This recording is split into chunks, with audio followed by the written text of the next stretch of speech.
Assalamualaikum warahmatullahi wabarakatuh.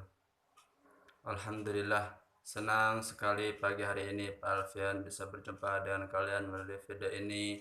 Semoga kalian bisa menyimak apa yang Pak Alfian sampaikan.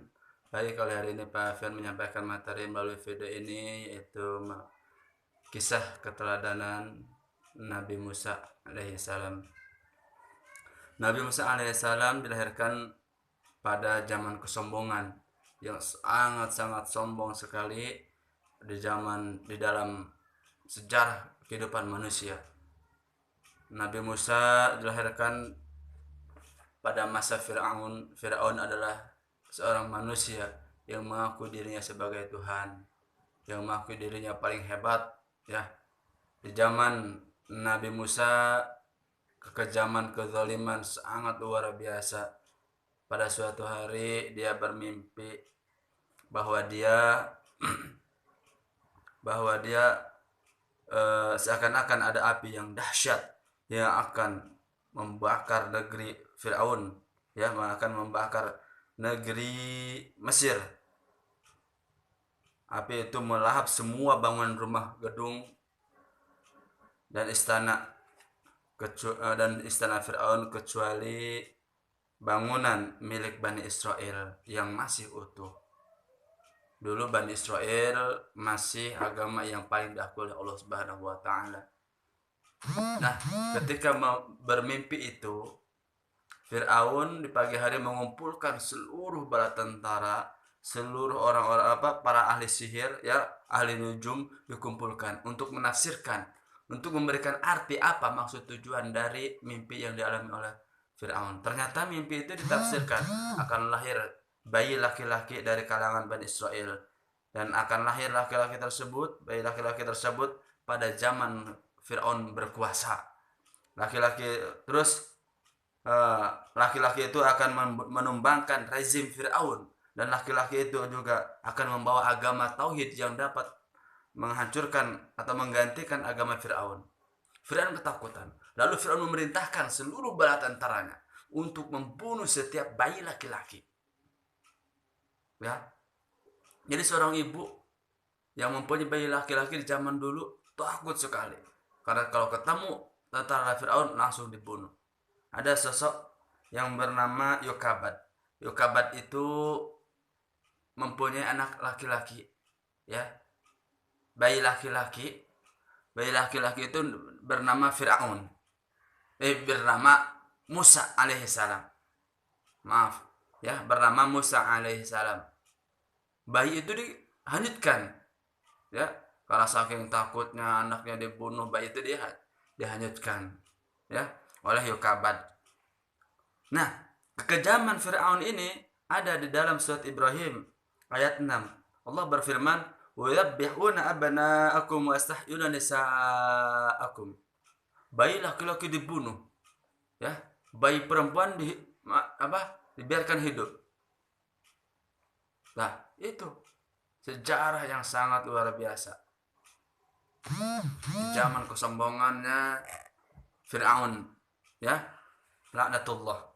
Yokabad mendapatkan ilham dari Allah Subhanahu wa taala untuk memasukkan bayinya ke dalam peti. Bayi itu dimasukkan ke dalam peti, ya, kemudian peti itu dihanyutkan di sungai Nil. Terus Yokabad segera melaksanakan ilham Allah, ya. Setelah Allah Subhanahu wa taala memerintahkan Yokabad merasa senang. Kisah tersebut telah dijelaskan di dalam Al-Qur'an surah Al-Qasas ayat 7 sampai 8. Bayi tersebut ditemukan oleh seorang wanita bernama Aisyah, ya. Bernama Asyah. Asyah itu istrinya Firaun, ya, dan dayang-dayangnya. Asyah senang sekali menemukan bayi laki-laki sehat dan lucu, ya. Atas bujukan Asyah, Firaun mau menerima bayi tersebut dan tidak membunuhnya. Bayi tersebut bahkan dirawat, dididik dengan baik oleh Firaun dan istrinya. Ternyata bayi yang dirawat oleh Asyah, oleh Firaun dari kecil sampai dewasa itu adalah Nabi Musa alaihissalam. Berarti ayah angkatnya Nabi Musa Firaun, ya, yang membesarkan ya, yang memberi didikan atas izin Allah Subhanahu wa taala. Nabi Musa tetap hidup, tidak dibunuh, ya, dari bujukan istrinya juga. Selama berada di sana, ya, Nabi Musa sangat masih baik, sering menangis karena menginginkan air susu ibu.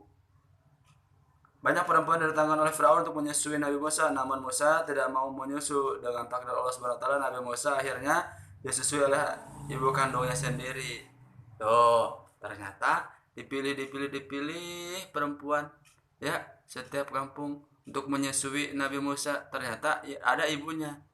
Ya, luar biasanya itu bayi Musa tidak mau menyusu dengan perempuan-perempuan atau ibu-ibu yang lain, karena dia tahu itu bukan ibunya. Keberanian Nabi Musa.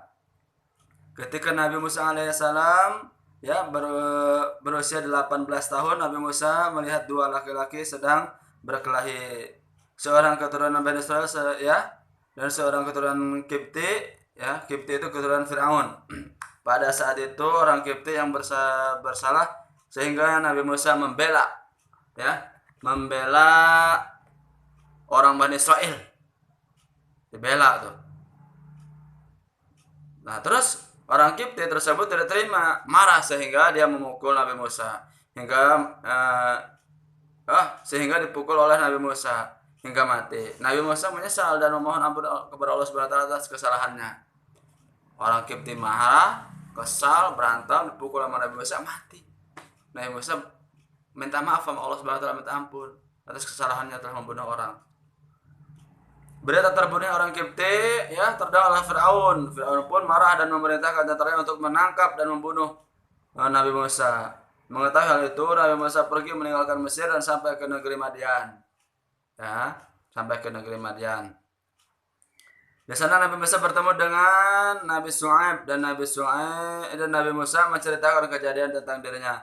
Nabi Shu'aib pun melindungi Nabi Musa, dan Nabi Musa kemudian dinikahi dengan salah seorang putri Nabi Shu'aib, ya. 10 tahun Nabi Musa berada di negeri Madian. Nabi Musa ingin kembali ke Mesir bersama keluarganya. Nabi Musa diizinkan, di kemudian hari diizinkan oleh Nabi Shu'aib untuk kembali ke Mesir, dan Nabi Shu'aib pun mengizinkannya. Tuh. Jadi